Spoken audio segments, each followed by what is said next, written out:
હવે હું આમ હવામાનનો મોગો ચડાવીને ઊભી છો? ઘરના કોઈ કામ નથી? કાંઈ મારી સામે ઊભી રહીને સોડાઈને ઊભી છો?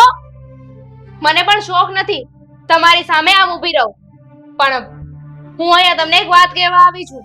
હા તો ફાટો મોઢામાંથી. એવી કઈ વાત છે કે તમારે અહીંયા મારા સુધી આવવું પડ્યું? ખાવું જ પડે ને, તમારા કારનામા એવા છે. મમ્મી, તમે મને અને મારા દીકરાને, અમને બંનેને નોખા કર્યા છે. મારા દીકરાને હળગા કર્યા છે. જોજો, ભગવાન આનો બદલો જરૂર લેશે. એટલે હવે તું મને સમજાવીશ કે મારો બદલો હું છે? અને તે આ ના બાળકને જન્મ ન આપ્યો હોત ને તો એ આ ઘરમાંથી જાત જ નહીં. પણ એમાં વહુનો હું વાંક છે તો તું એને કહેશો? તો કોને કહો? પણ તો એમાં એટલી બધી તરાડું હું નાખશો? આ ઘરની વાત છે તો ઘરમાં પતાવો નહીં, બહાર મલકને સંભળાવવાની શું જરૂર છે એટલી? તમને શોખ છે બાર મલકને સંભળાવવાનો? રાડો તો તમે નાખો છો મમ્મી, અને આ છે ને કુદરતનો નિયમ છે. જેવું કરીએ ને એવું ભરવું જ પડે છે. આપણા કરેલા કર્મોની સજા આપણને અહીંયા જ મળે છે.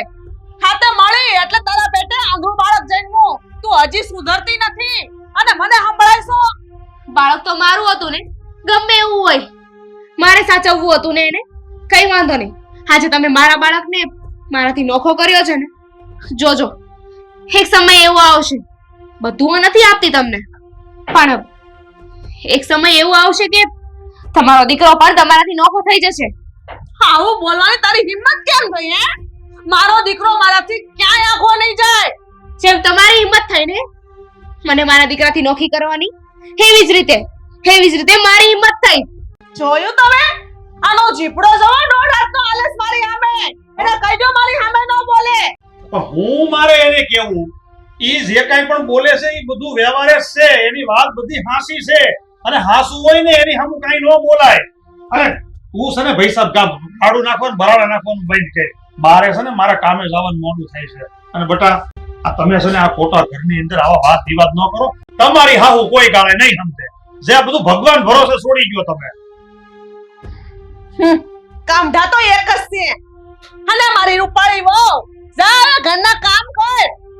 કરી નાખીશ, તમે બેસો અહીંયા આરામથી. તે બેહી હતી. હા હા હું બનવા આવે તે હાલી નીકળી છે, મને સલાહ આપવા આવી.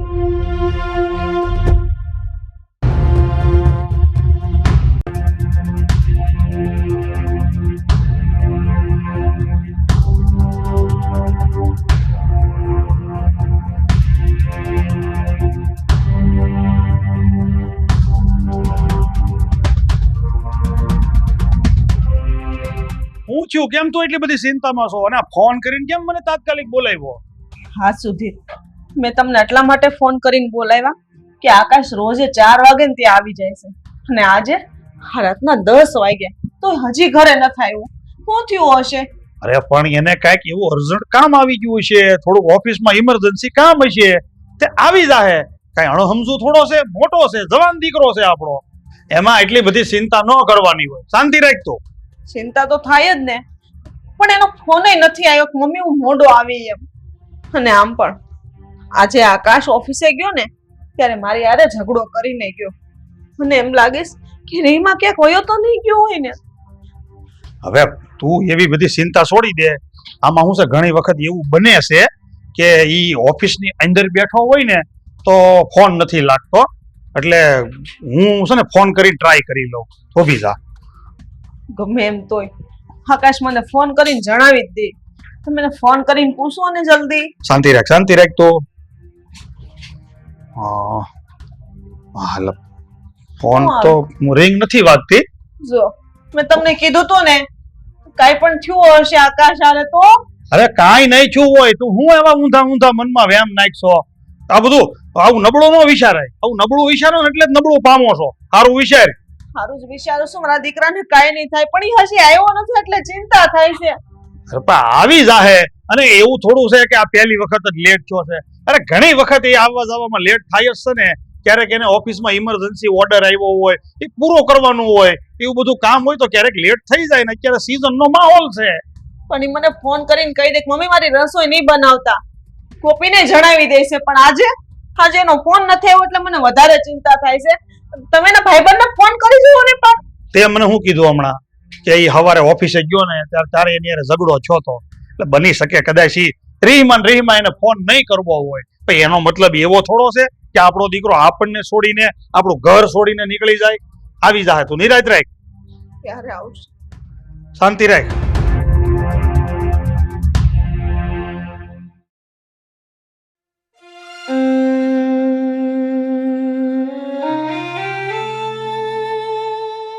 સુધીર, આકાશ ગુમ થઈ ગયું ને 1 મહિનો થઈ ગયો, હજી આકાશનો કોઈ પત્તો નથી. એની કોઈ ભાળ મળી કે નહીં? હવે આ મારે શું કરવું ને એ મને પણ નથી સમજાતું. અરે ઇન્સ્પેક્ટર સાહેબ સાથે મારે હમણાં જ વાત થઈ અને એમણે મને ચોખ્ખું કીધું કે તમારો દીકરો મળે એમ નથી, એટલે તમારા દીકરાને તમે ભૂલી જાઓ. એમ કેમ ભૂલી જાવ? મારો જવાન દીકરો મારાથી આગો ગયો છે, આ ઘર મૂકીને જતો રહ્યો છે. મને એક વાત નથી કરી કે નથી ફોન કરીને કીધું કે મમ્મી હું અહીંયા છું, અને એને જે રહી હતી મને કેવું તું ને. આવી રીતે ઘર છોડીને જવાની હું જરૂર હતી? સુધીર, હું આકાશ વગર નહીં રહી શકું. અરે તું કહેવાની ક્યાં વાત કરશો? કઈ કઈને આપણા દીકરાનું ગળું હુકાઈ ગયું. તને કેટલી સમજાવી અને તું છે ને માન કે ન માન, અને તે જે એના દીકરાને એનાથી વિખૂટો કર્યો છે ને એ જ એને દુઃખ લાગી ગયું છે. આ તો હવે તને સમજાણું, આ તારા દીકરાનું વીર તારી ઉપર આવ્યું ને ત્યારે. તમે કહો છો કે ભગવાને મને મારા ગુનાહની સજા આપી છે, તો તમે જ કહો ને કે હું કરું? મને કાંઈ હુસતો નથી. એમાં કાંઈ કરવાનું ન હોય. તારી ભૂલ કબૂલી લે. આ તે જે પાપ કર્યું છે ને એ સુધારો કરી નાખ. આપણા દીકરાની વહુ પાસે જઈને માફી માંગી લે અને આપણા દીકરાને તું સ્વીકારી લે. ભલે આપણા આકાશનો દીકરો અંધ હોય તો શું થઈ ગયું, આપણો દીકરો જ છે ને. અરે મેં તો ક્યારે એવું વિચાર્યું પણ નહોતું કે આ અંધ દીકરો છે તો શું કરીશું. અરે જે હોય તે, અરે આપણે એમ માનવાનું કે કુદરતની આપેલી એક અનમોલ ભેટ છે, પણ તે તો ક્યારે મારી વાત જ ન માની. હજી સમય છે તારી પાસે, સુધારી નાખ તારા સ્વભાવને. હા, હું ગોપી વહુની માફી માંગી લઈશ. હું આપણા પૌત્રને આપણા ઘરે પાછો લઈ આવીશ, કારણ કે હું જ મારા હાથથી ને ગોપીના મમ્મીને સોંપી આવી હતી. હા તો પછી છે ને હવે આમાં મોડું નહીં કરતી, ઢીલ નહીં કરતી. આ જેટલા પણ દિવસો ગયા છે ને એ બધા વધારે જ ગયા છે. તું જેમ બને એમ ગોપી વહુની માફી માંગી અને આપણા દીકરાને છે ને ત્યાંથી તેડી આવજે. આ બધું સારું નથી લાગતું.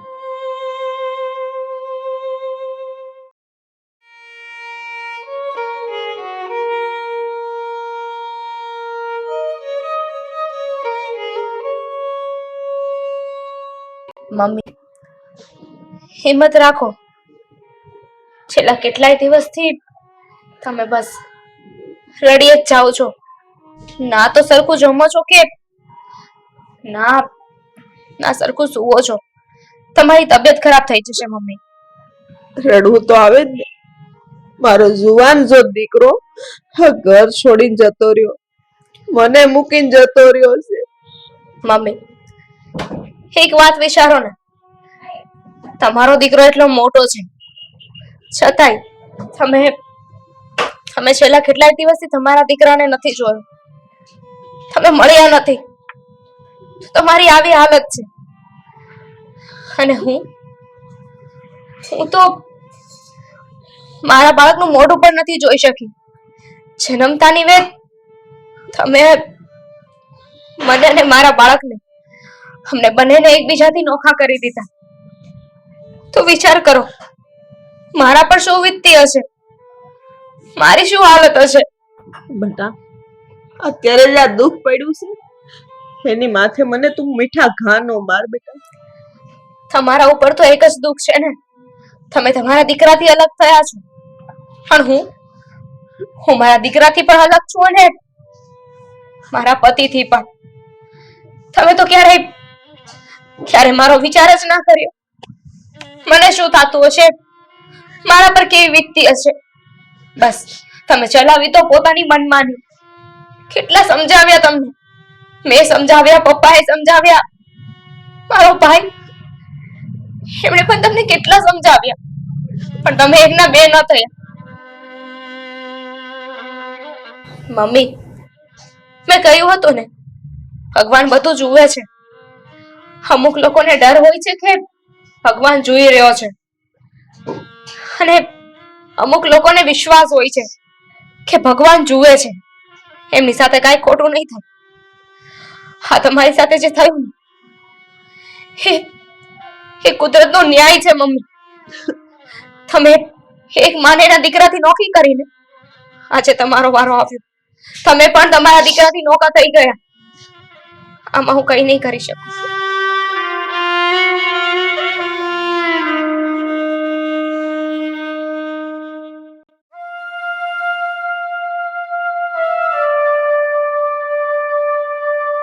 બેટા ગોપી, હા હા પપ્પા, બોલો ને, કઈ કામ હતું? હા, મારે તમને પૂછવું હતું કે આકાશ ઘર છોડીને ગયો, એને એક અઠવાડિયું થઈ ગયું, તો સાચું કહેજો, તમને એની કઈ ખબર છે? ના પપ્પા, મને કઈ નથી ખબર. તમે કેમ આવું પૂછો છો? કઈ નહીં બેટા, આ છેલ્લા 2-3 દિવસથી હું જોઉં છું કે તમારા ચહેરા ઉપર પહેલા જે ચિંતા હતી ને એવી ચિંતા હવે દેખાતી નથી. એટલે મને શંકા જાય છે કે તમને ખબર જ છે કે આકાશ ક્યાં છે. પપ્પા, મને ખબર છે કે આકાશ ક્યાં છે. શું તમને ખબર છે કે આકાશ ક્યાં છે? હા, પણ તમે મને વચન આપો કે હા વાત તમે મમ્મીને નહીં કરો. હા હા, હું તમને વચન આપું છું, હું આ વાત કોઈને નહીં કરું, પણ જે હકીકત છે ને તમે મને જણાવો. પપ્પા, પહેલા તો મને પણ નહોતી ખબર, પણ પછી આકાશ સાથે મારી વાત થઈ અને એમણે મને કહ્યું કે એ એમના એક મિત્ર છે, આ શહેરમાં જ રહે છે, એમને ત્યાં રોકાણા છે. બેટા, આવું બધું કરવાનું કારણ શું છે એ મને નથી સમજાતું. આકાશે પ્લાન બનાવ્યો હતો મમ્મીને સાચો રસ્તો બતાવવાનો, એમને સબક શીખવાડવાનો. મમ્મીએ જે અમારી સાથે કર્યું એ ખોટું છે, તમે પણ જાણો છો પપ્પા. બસ મમ્મીને કરેલી ભૂલનો અહેસાસ કરાવવા માટે જ અમે આવું કરી રહ્યા છીએ. સારું બેટા, તમે ચિંતા ના કરો, અને હવે મને સમજાઈ ગયું છે કે આ આકાશે જે કાંઈ પણ કર્યું ને એ બરાબર જ કર્યું છે. આના સિવાય તમારી સાસુને કોઈ સમજણ પડે એમ હતી જ નહીં. અને તમે ચિંતા ના કરતા, અને તમે એમ જ સમજજો કે તમારા આ પ્લાનમાં હવેથી હું પણ છું. થેન્ક યુ પપ્પા, મને વિશ્વાસ હતો કે તમે અમારો સાથ આપશો. હા, પણ તમે પણ મને એક વચન આપો શું પપ્પા? કે આકાશના જે કાંઈ પણ સમાચાર હોય ને એ તમે મને આપતા રહેજો, કારણ કે મને પણ મારા દીકરાની ચિંતા તો થાય ને. સારું પપ્પા, અને માફ કરજો, અમારી પાસે આની સિવાય બીજો કોઈ રસ્તો નહોતો. તમારે માફી માંગવાની કોઈ જરૂર નથી બેટા, કારણ કે તમારા દીકરાને પામવા માટે તમે જે આ રસ્તો અપનાવ્યો છે ને એ રસ્તો એકદમ યોગ્ય જ છે. મેં તો ક્યારે આવું સપને પણ નહોતું વિચાર્યું. એટલે તમે મનમાં કોઈ રોષ નહીં રાખતા અને ભગવાન ઉપર ભરોસો રાખજો, બધું સારું થઈ જશે. સારું સારું, હવે તમારું કામ તમે કરો. હા.